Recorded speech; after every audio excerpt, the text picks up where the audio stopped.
Quero começar esse vídeo esclarecendo algo muito importante. Eu não sou desigrejado, eu sou membro da Igreja de Filadélfia, uma das 7 igrejas mencionadas em Apocalipse. E segundo o próprio texto bíblico, uma igreja que recebeu elogios, não repreensões. Faço essa informação porque eu não estou aqui falando de fora, nem ressentido, nem atacando instituições. Estou falando de dentro, como alguém que ama a fé, ama a palavra e ama principalmente pessoas. O que eu defendo não é a saída de ninguém da igreja, o que eu defendo é algo mais simples e até mais difícil.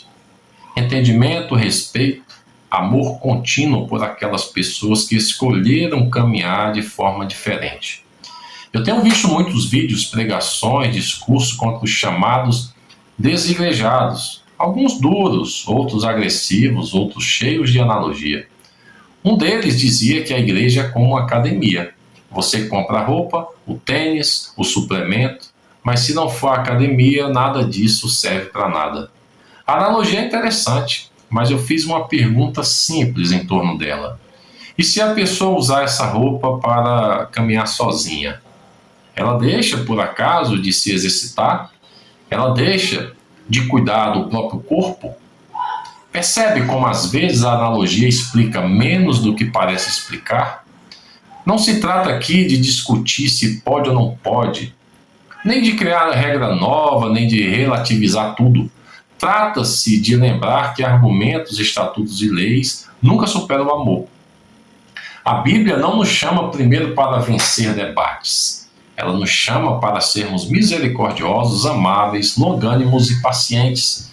E isso vale para igrejados e desigrejados. Eu quero compartilhar algo pessoal.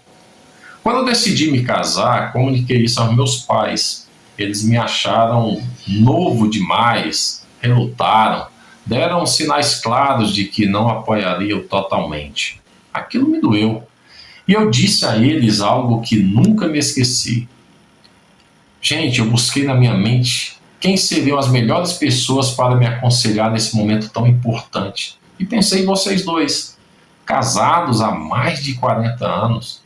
Por que vocês não me ensinam como viver 40 anos com minha esposa, em vez de apenas me dizer que não devo casar? Houve um silêncio, uma reflexão, uma mudança. Eles foram meu casamento. Se tornaram grandes amigos da minha esposa, avós presentes das minhas filhas. Percebe aí a diferença? Aconselhar não é rejeitar, corrigir não é abandonar, discordar não é expulsar. Hoje eu vejo pastores perdendo a calma porque alguém decidiu cultuar em casa. Vejo discursos inflamados contra quem saiu, mas quase não vejo o mesmo vigor para lidar com a fofoca, com o orgulho, a vaidade espiritual, competição entre os irmãos, falta de misericórdia. A pergunta é inevitável.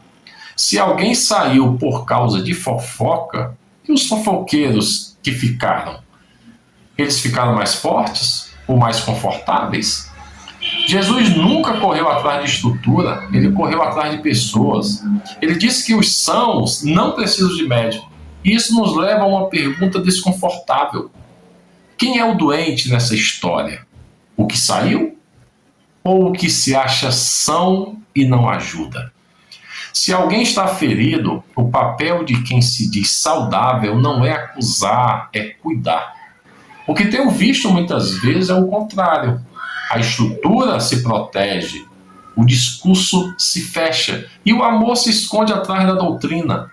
Foi por isso e somente por isso que decidi escrever um pequeno livreto. Não para convencer ninguém a voltar, nem para incentivar ninguém a sair, mas para provocar coerência. Coerência entre o que lemos, o que pregamos, o que praticamos, sem acusação, sem rótulo, sem disputa. Apenas reflexão. Se você é igrejado, este material não é contra você, é para você. Se você é desigrejado, ele também não é defesa, é um convite à autoavaliação, assim como eu faço comigo. Porque fé madura não vive de rótulos, vive de consciência. Eu continuo acreditando na igreja, mas acredito ainda mais nas pessoas. Acredito que o reino é maior do que paredes, maior do que cargos, maior do que placas. E acredito que no fim não seremos avaliados por onde congregamos, mas por quanto amamos. Se essa mensagem fez sentido para você, o link do e-book Invertendo Sentidos, Reflexões entre Igrejados e Desigrejados está aqui abaixo. E se não fez, tudo bem. Não retenha, descarte.